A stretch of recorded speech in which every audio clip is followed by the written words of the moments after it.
আল্লাহ বলতেছেন, দুনিয়ার মানুষ তোমাদের পক্ষে বিপক্ষেও কিয়ামতের ময়দানে সাক্ষী যেহেতু নেওয়া হবে, সুতরাং দুনিয়ার জমিনে যখন তোমরা সাক্ষী দেবে, শুহাদা আবিল খিস্তে, ন্যায়সঙ্গতভাবে সাক্ষী দিবা, বুঝে শুনে সাক্ষী দিবা। আজকে যে আমি সাক্ষী দিতেছি এটা তো লেখা হইতেছে, এটা তো কিয়ামতের ময়দানে সত্য মিথ্যা প্রকাশ হয়ে যাবে।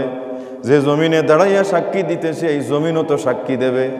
তাহলে আমি সামান্য টাকার বিনিময়ে, সামান্য স্বার্থ উদ্ধারের কারণে আমি যেন মিথ্যা সাক্ষী দিয়া একজন নিরীহ মানুষকে যেন ধ্বংসের দিকে ঠেলে না দেই।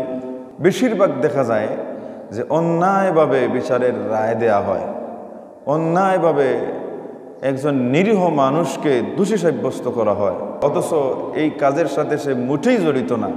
যদি কোরআন সুন্নাহর আলোকে বিচার কার্য পরিচালনা হইত, তাহলে কোনো মানুষ তার অধিকার পাওয়া থেকে বঞ্চিত হতো না। সে আশা রাখতে পারতো যে আমি আমার হকটা আমি পাবো, অথবা আমি ন্যায় বিচার পাবো। কিন্তু দেখা যায় যে না, বিচারকদের মধ্যে ভেজাল থাকার কারণে, হাকিমদের মধ্যে ভেজাল থাকার কারণে আমাদের এই পরিস্থিতিটা।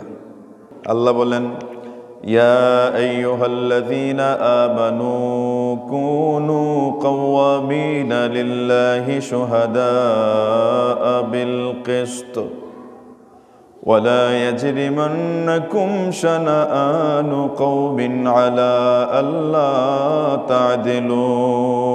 আমার আল্লাহ বলেন, হে ঈমানদারেরা, তোমরা ন্যায় বিচার প্রতিষ্ঠা করো। বিচারের মধ্যে বসা হবে, তখন এই দুজনের পক্ষ নিয়ে নিশ্চয়ই একজন অন্যায় হবে, একজনের পক্ষে রায় যাবে। তাই বলে তো দুজনের পক্ষে রায় দেওয়া যাবে না। দুজনের পক্ষে যদি রায় দেওয়া হয়, দুজনকে যদি খুশ করার চেষ্টা করা হয়, তাহলে সেটা বিচার হবে না। কারণ দুজনকে খুশি করতে গেলে আপনার সুসারও হবে না, বিচার তো হবেই না। সুসার বলতে আমরা ইহাই বুঝি যে দামা বসা দিয়া এটাকে শেষ করা। এই দামা বসা দিয়েও শেষ করা যাবে না, তাতেও কিন্তু অন্যায় হয়ে যায়। তোমরা বিচারে যখন বসবে, একজন আরেকজনের পক্ষে যখন সাক্ষী নেবে, কারণ সাক্ষী ছাড়া বিচার হয় না, ঠিক না? সাক্ষী লাগে। কিয়ামতের ময়দানেও আমার আল্লাহ আহকামুল হাকিম হইয়া কাহারিয়তের অবস্থায় বসবেন। তখনও আমার আল্লাহ সব কিছু জানার পরেও সাক্ষী নেবেন, যেন কোনো মানুষ আল্লাহর বিচারের ফয়সালার পর এই অপবাদ আল্লাহর প্রতি না দেয় যে আল্লাহ তো স্বজনপ্রীতি করে ফেলছেন। নাউজুবিল্লাহ। শুহাদাআ বিল কিসতি, ন্যায়সঙ্গতভাবে সাক্ষী দিবা। সাক্ষীর ক্ষেত্রে তোমরা সাবধান। এখানে টাকা খাইয়া, ঘুষ খাইয়া বা স্বজনপ্রীতি করে কখনো তোমরা মিথ্যাকে এটা সত্য বলে সাক্ষী দিও না। কারণ তুমি আজকে যেভাবে সাক্ষী দিতেছো, জেনে রাখবা তোমার পক্ষে বিপক্ষেও সাক্ষী আল্লাহ নির্ধারণ করে রেখেছেন, রেকর্ড করাইতেছেন। এমন জিনিস দ্বারা আল্লাহ সাক্ষী নেওয়াবেন মানুষের পক্ষে বিপক্ষে, দুনিয়ার কোনো সম্পদ শক্তি দিয়ে তাদেরকে ঘুষ খাওয়াইয়া তাদের পক্ষে আনবে, স্বজনপ্রীতি করবে, এটা হতে পারে না। এই জন্য দুনিয়ার মানুষ তোমাদের পক্ষে বিপক্ষেও কিয়ামতের ময়দানে সাক্ষী যেহেতু নেওয়া হবে, সুতরাং দুনিয়ার জমিনে যখন তোমরা সাক্ষী দেবে, শুহাদা আবিল খিস্তে, ন্যায়সঙ্গতভাবে সাক্ষী দিবা, বুঝে শুনে সাক্ষী দিবা। আজকে যে আমি সাক্ষী দিতেছি এটা তো লেখা হইতেছে, এটা তো কিয়ামতের ময়দানে সত্য মিথ্যা প্রকাশ হয়ে যাবে। যে জমিনে দাঁড়াইয়া সাক্ষী দিতেছি এই জমিনও তো সাক্ষী দেবে। তাহলে আমি সামান্য টাকার বিনিময়ে, সামান্য স্বার্থ উদ্ধারের কারণে আমি যেন মিথ্যা সাক্ষী দিয়া একজন নিরীহ মানুষকে যেন ধ্বংসের দিকে ঠেলে না দেই। ওয়ালা ইয়াজরিমান্নাকুম শানাআনু কওমিন আলা আল্লা তা'দিলু, কোন কওমের শত্রুতা যেন তোমাদেরকে ন্যায় বিচার পরিত্যাগ করতে প্ররোচিত না করে। তার মানে তার সাথে শত্রুতা আছে, সে আরেকজনের সাথে হয়তো কোনো একটা অঘটন ঘটছে, বিতর্ক লাগছে, এখন আপনি বিচারে বসছেন। এই বিচারে যে দুইজনকে নিয়ে বসতেছেন, দেখলেন যে একজন আপনার শত্রু, মানে আপনার সাথে তার সম্পর্ক বাদ, আর একজন তার সাথে সম্পর্ক নাই।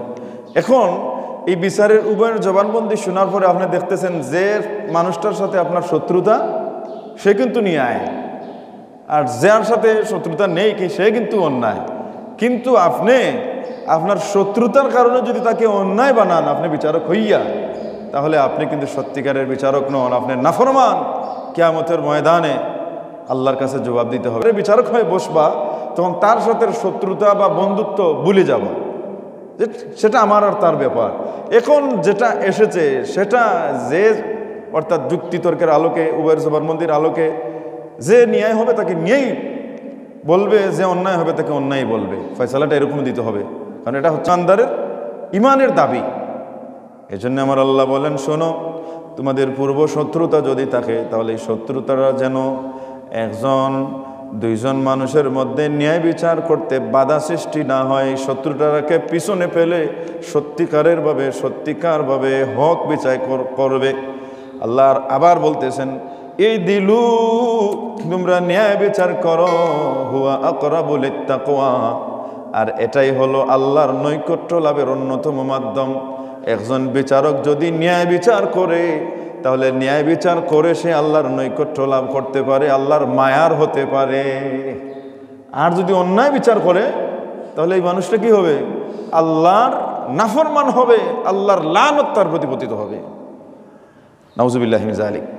এই জন্য আমার আল্লাহ বলেন, আবার বলতেছেন, ওয়াত্তাকুল্লাহ, তোমরা আল্লাহকে ভয় করো, আল্লাহকে ভয় করে বিচার কার্য পরিচালনা করো।